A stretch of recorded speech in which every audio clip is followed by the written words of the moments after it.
रामकिशोर अपनी बेटी निशा के साथ सूरजपुर गांव में रहता था। रामकिशोर की पत्नी का देहांत कुछ साल पहले ही हो गया था। तब से रामकिशोर ने अकेले ही अपनी बेटी को पाला पोसा। अब निशा 18 साल की हो चुकी थी और रामकिशोर बूढ़ा हो रहा था, जिस कारण वो अक्सर ही बीमार रहता। वो गांव के ही चौराहे पर आलू पूड़ी का ठेला लगाया करता था, जो कि ठीक ही चलता था। लेकिन बीमार रहने की वजह से वो अब ज्यादातर ठेला नहीं लगा पाता था और कई दिनों तक ठेला बंद ही रहता। अब तो ये बीमारी मेरी जान ले ले तो ही अच्छा। अब इस बीमारी के साथ मुझसे और नहीं जिया जाता। बाबा ऐसा क्यों कहते हैं? आपके बिना मेरा क्या होगा? इसलिए तो सोचता हूँ कि अपने जीते जी तेरे हाथ पीले कर दूं, तुझे पराया कर दूं, तो मैं भी चैन से मर सकूंगा। ये कहकर रामकिशोर अपने बिस्तर से उठकर काम पर जाने लगता है। तभी निशा उससे कहती है, ये आप क्या कर रहे हैं बाबा? आपकी तबीयत कितनी खराब है, आप कहाँ जा रहे हैं? ठेला लगाने जा रहा हूँ बिटिया, बहुत दिन हो गए काम पर गए हुए, और ठेला नहीं लगाऊंगा तो तेरी शादी के लिए पैसे कैसे जोड़ पाऊंगा। बाबा आपकी तबीयत कितनी खराब है, आप कुछ दिन ठेला मत लगाइए। घर में जो थोड़े पैसे रखे हम उसी से अपना खर्चा चला लेंगे। नहीं, तुम उन पैसों को हाथ लगाने की सोचना भी मत। वो पैसे मैंने तेरी शादी के लिए रखे हुए हैं, समझी? ये बोलकर रामकिशोर बीमार होने के बावजूद भी अपना ठेला लेकर निकल जाता है। रामकिशोर के ठेले के सामने ही एक पति पत्नी भी पूड़ी सब्जी का ठेला लगाते थे, लेकिन उनकी कुछ खास बिक्री नहीं होती थी। पर जब से रामकिशोर छुट्टी पर था, तब से उनका काम सही से चल रहा था। पर फिर से रामकिशोर को देखकर उनका मुंह बन गया। ये लो, फिर आ गया बुढ़ा। जी तो चाहता इस बूढ़े को भी इन पूड़ियों की तरह कढ़ाई में तल दूं। ठीक कह रही हो भाग्यवान, फिर से हमारी छाती पर मूंग दलने आ गया। वो दोनों ही रामकिशोर से बड़ा जलते हैं। अब रामकिशोर बीमारी की हालत में भी हर रोज काम पर आता। एक रोज ऐसे ही जब वो ठेले पर खड़ा था, तभी उसके सीने में जोर का दर्द उठा और वो चक्कर खाकर गिर गया। अरे ये क्या, ये तो बेहोश हो गया। मैं इसे जल्दी से अस्पताल लेकर जाता हूँ। ओफो, तुम भी ना बिल्कुल बुद्धू हो जो समझते नहीं हो। अरे अगर ये बुढ़ा टपक गया तो इसमें हमारा ही फायदा है ना। अब वो उसे उनकी मदद करने से रोक लेती है। फिर गांव के कुछ लोग उसे अस्पताल पहुंचाते हैं। अपने बाबा की खबर मिलते ही निशा भी अस्पताल पहुंचती है। बाबा, मैंने आपको मना किया था ना, कुछ दिनों तक ठेला मत लगाओ, लेकिन आप भी कितने जिद्दी हो, पड़ गए ना बीमार। आपने मेरी बिल्कुल नहीं सुनी। अगर आपको कुछ हो जाता तो मैं क्या करती? ये कहकर निशा रोने लगती है। तभी वहाँ डॉक्टर आ जाता है। देखिए, आपके पिताजी को हार्ट अटैक आया था और हमें इनका ऑपरेशन करना होगा। इसके लिए पूरे 1 लाख का खर्चा आएगा। हमें उनके दिल में एक तार डालनी पड़ेगी। डॉक्टर साहब, 1 लाख तो बहुत बड़ी रकम है, इतने पैसे मैं कहाँ से लेकर आऊंगी? देखिए, वो सोचने की जिम्मेदारी आपकी है। निशा रोते हुए घर आती है और अपने बाबा के बक्से में रखे वो पैसे गिनने लगती है जो उसने उसकी शादी के लिए जमा किए थे। ये तो पूरे 1.5 लाख है, लेकिन अगर मैंने इन पैसों को हाथ लगाया तो बाबा बहुत गुस्सा होंगे। लेकिन मेरे लिए उनकी जान से बढ़कर कुछ नहीं है और बचे हुए पैसों से घर खर्च निकल जाएगा। उस समय निशा को कुछ और नहीं सूझा और उसने उसमें से 1 लाख रुपए निकालकर अस्पताल में जमा करवा दिए। इसके बाद निशा खुद आलू पूरी का ठेला लेकर निकल पड़ती है और उसी चौराहे पर बेचने लगती है। लो, बुढ़ा गया तो बेटी आ गई। ना जाने ये दोनों कब तक हमारी कुंडली में राहु केतु बनकर बैठे रहेंगे। एक गया तो दूसरा आ गया। वहीं दूसरी तरफ निशा मन ही मन सोच रही थी, जब तक बाबा अस्पताल से लौटकर घर नहीं आ जाते, तब तक मुझे कुछ न कुछ करके फिर से पैसे जोड़ने होंगे और इसके लिए मुझे अपने व्यापार में कुछ नयापन लाना होगा। उस रोज वो बस यही सोचती रही। फिर उसे अपनी माँ के हाथ की बनाई हुई वो मेथी पूरी की सब्जी याद आती है, जो उसकी माँ उसे खिलाती थी। वो अगले दिन अपने आंगन में लगी क्यारी से मेथी तोड़ती है और उसको आटे में गूंथकर मसाले के साथ तैयार कर लेती है। अब वो मेथी पूरी को आलू और गोभी की सब्जी के साथ परोसती है। वो अपने ठेले पर सादी पूड़ी, मेथी पूरी का बोर्ड लगा देती है। मेथी पूरी का नाम सुनकर अब ग्राहक उसके पास आने लगते हैं। अरे वाह, मेथी पूरी, ये तो मैंने पहली बार सुनी है। लगाओ लगाओ 1 प्लेट। वैसे कितने की है 1 प्लेट? जी 50 रुपए। बचपन में मेरी माँ बनाया करती थी, लेकिन उनके जाने के बाद कभी किसी को बनाने ही नहीं आई और ना ही कोई मेथी पूरी बेचता है। मेरे लिए भी लगा दो 1 प्लेट। निशा उन दोनों को मेथी पूरी बनाकर देती है। उसके हाथों की मेथी पूरी सबको बहुत पसंद आती है। अब उसके पास ग्राहकों की भीड़ लगनी शुरू हो जाती है। अब उसकी अच्छी कमाई हो जाती है। ऐसे कुछ दिन तक चलता रहा, लेकिन ये देख अब ममता और मोहन उससे जलने लगते हैं। इसको तो मैं मजा चखाऊंगी, बड़ी उछल रही है। अगले दिन जब निशा ठेला छोड़कर कुछ देर के लिए सामने रखे घड़े से पानी भरने जाती है तो पीछे से ममता उसके ठेले पर आती है और उसके आटे के कुछ हिस्से में चीनी मिलाकर चली जाती है। इस बात से अनजान निशा जब दोबारा आटा लगाती है तो उसमें मीठी मेथी की पूड़ियां निकलती हैं। अब आएगा मजा, अब मैं भी देखूं लोग ये मीठी पूड़ी कैसे खाते हैं। तभी एक औरत वहां आती है। बेटी, एक प्लेट मेथी पूड़ी तो लगाना। जी बस अभी गर्मा गर्म निकालती हूँ। निशा गर्मा गर्म पूड़ियां बनाकर उस औरत को देती है। वो जैसे ही पहला निवाला मुंह में डालती है तो उसे खाने के बाद, ये क्या, मीठी मेथी की पूड़ी? क्या मीठी? हे भगवान, ये कैसे हो गया? कमाल की मेथी पूड़ी बनाई है आपने, मजा ही आ गया। ये सुनकर निशा खुश हो गई। अब ग्राहकों के पास खाने के लिए जहाँ सादी पूड़ी, मेथी का मसाला पूड़ी, तो वहीं अब साथ में मीठी मेथी पूड़ी भी थी, जो कि सब्जी के साथ बहुत ही अच्छी लग रही थी। अब उसके पास कई तरह की वैरायटी वाली पूड़ी थी। ये देख मोहन ममता पर चिल्लाते हुए कहता है, देखो दूसरों का घर जलाने गई थी और खुद का ही जल गया। बड़ी गई थी ना उसकी लंका जलाने के लिए, लेकिन खुद ही बर्बाद हो गई।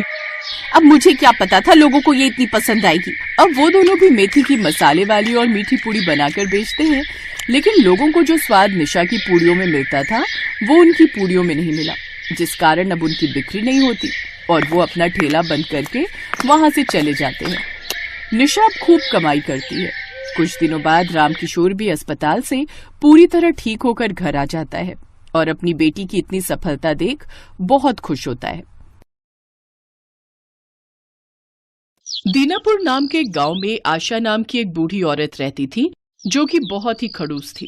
उसके परिवार में उसके अलावा कोई नहीं था। गांव में सभी जानते थे कि अगर हम उससे कुछ कहेंगे तो वो उसका उल्टा ही जवाब देगी।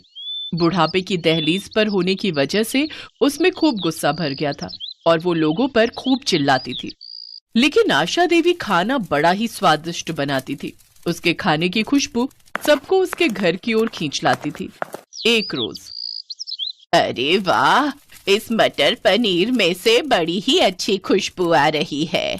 आज तो भरपूर मटर पनीर खाऊंगी। आज तो दावत है मेरी। अम्मा, आज क्या बना रही हो? बड़ी ही अच्छी खुशबू आ रही है। तू क्या करेगी जानकर, हैं? और क्यों आई है यहाँ? माँ ने ये दूध भिजवाया था। उनके हाथ से आपका दूध गिर गया था ना। अच्छा ठीक है, चल जा अब यहाँ से। रेनू वहां से चली गई। उस दूध को देख आशा ने सोचा, मटर पनीर के साथ मैं खीर भी बना लेती हूँ। आज मीठे में खीर खाने की बड़ी इच्छा हो रही है। अब खीर बना रही हूँ तो साथ में थोड़ी पूरी भी निकाल लूंगी अपने लिए। वैसे भी तो कभी कभार ही पकवान खाने को नसीब होते हैं। लेकिन मावा तो है ही नहीं खीर में डालने के लिए। आशा देवी मावा लेकर घर लौट रही होती है, तभी उसे बिरजू मिलता है। क्या बात है काकी, मावा? लगता है आज कुछ खास बन रहा है घर पर। सुना है बड़ा ही स्वादिष्ट खाना बनाती हो तुम। अरे कभी हमें भी अपने घर पर बुलाया करो। क्यों? वो अपनी लुगाई को जाकर बोल, मैंने क्या तेरा कर्जा लिया है जो तुझे बनाकर खिलाऊं? हाँ? कुछ देर बाद आशा देवी घर पहुंचती है और खीर में मावा डालती है, जिससे उसके घर से खूब अच्छी अच्छी खुशबू आने लगती है। वो खुशबू सूंघकर उसकी पड़ोसने किसी न किसी बहाने से उसके घर आती हैं, लेकिन आशा देवी बिना किसी को कुछ दिए ही वहां से भगा देती है। जब सारा खाना पककर तैयार हो जाता है तो वो अपने लिए थाली में पकवान डालती है और खाने के लिए बैठती है। लेकिन तभी उसे याद आता है, हे राम, इतनी बड़ी गलती मुझसे कैसे हो गई? भला मैं राम जी को भोग लगाना कैसे भूल गई? राम राम राम राम, मैं अभी भगवान को भोग लगा कर आती हूँ। आशा देवी जब भी कुछ अच्छा बनाती तो भगवान को उसका भोग लगाने मंदिर जरूर जाती। उस रोज भी वो एक थाली में भोग निकालकर मंदिर चढ़ाने ले गई। क्या बात है काकी, आज क्या भोग लगाने आई हो भगवान को? आज पकवान बने हैं तो सोचा भगवान को भोग लगा दूं। भगवान के साथ साथ कभी ब्राह्मण को भी भोजन करवा दिया करो। तुम तो रहने ही दो पंडित, तुम्हारी जीभ कितनी चटोरी है, ये सब हम अच्छे से जानते हैं। भगवान का लगाया हुआ भोग भी तुम खुद ही खा जाते हो, ये बात हम अच्छे से जानते हैं। इसीलिए आज मैं खुद भगवान को भोग लगाऊंगी। ये सुनकर गुस्से में पंडित वहां से चला जाता है। आशा देवी भी भोग लगाकर कुछ देर बाद घर लौट आती है, लेकिन घर पहुंचकर वो देखती है कि उसका सारा खाना खत्म हो गया है और सारे बर्तन खाली पड़े होते हैं। हे राम, मेरा सारा खाना कौन खा गया? फटे मुंह उसका। आशा देवी रोते हुए मुखिया के पास जाती हैं और उसे सारी बात बताती है। क्या कोई तुम्हारा सारा खाना खा गया? भला ऐसा भी क्या खास बनाया था तुमने, हैं? जो चोर तुम्हारे घर से पैसे सामान न चुरा कर खाना चुरा ले गया भाई, हैं?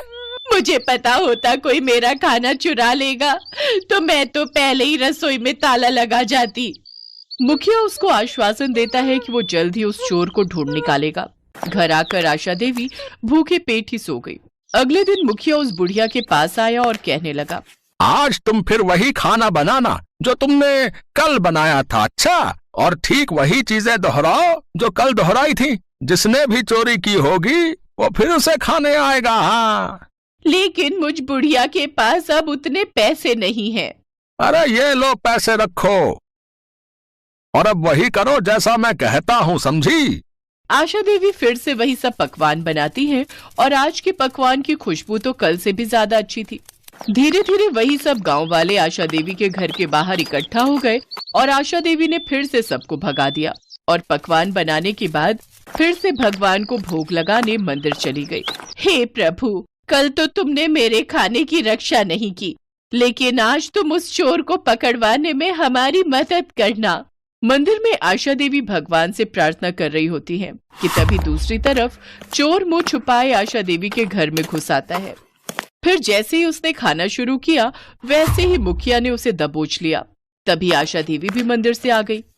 आशा देवी उस चोर के मुंह से कपड़ा हटाती है। वो चोर और कोई नहीं बल्कि मंदिर का पंडित ही था। पंडित, तुझे चोरी करते हुए शर्म नहीं आई? अरे कुछ तो मान रख लेता अपना। अब क्या करता आशा काकी, तुम्हारी जीभ जितनी कड़वी है उतने ही अच्छे हैं तुम्हारे हाथों के पकवान। तुम्हारे खाने की खुशबू ही इतनी अच्छी थी कि मैं खुद को रोक नहीं पाया। और तुम तो जानती ही हो कि मेरी जीभ कितनी चटोरी है। अरे भाई, पंडित होकर चोरी? अब आज के बाद तुम गांव के मंदिर में से पंडित पद से हटाए जाते हो भैया। लेकिन कुछ भी कहो, आशा काकी, आपके हाथों के पकवानों की खुशबू की बात ही कुछ और है। ऐसी बात है तो बैठो मुखिया जी, मैं अभी परोसती हूँ पकवान। उस दिन आशा देवी के हाथ का खाना खाकर मुखिया भी हैरान रह गया। लाजवाब, क्या स्वाद है काकी। अब समझ आया क्यों गांव वाले तुम्हारे हाथों के पकवान खाने के लिए तरसते थे। काकी, मैं चाहता हूं कि तुम इस गांव में ढाबा खोलो जिसमें तरह तरह के पकवान बनाकर बेचो। इस तरह तुम्हारी कमाई भी हो जाएगी, साथ ही गांव के लोगों को तुम्हारे हाथ का बढ़िया पकवान भी खाने को मिल जाएगा। लेकिन मेरे पास इतने पैसे कहाँ हैं मुखिया जी? उसकी चिंता आप मत करो। अरे ढाबा खोल कर देने की जिम्मेदारी मेरी, बाकी उसमें स्वादिष्ट खाना बनाने की जिम्मेदारी तुम्हारी।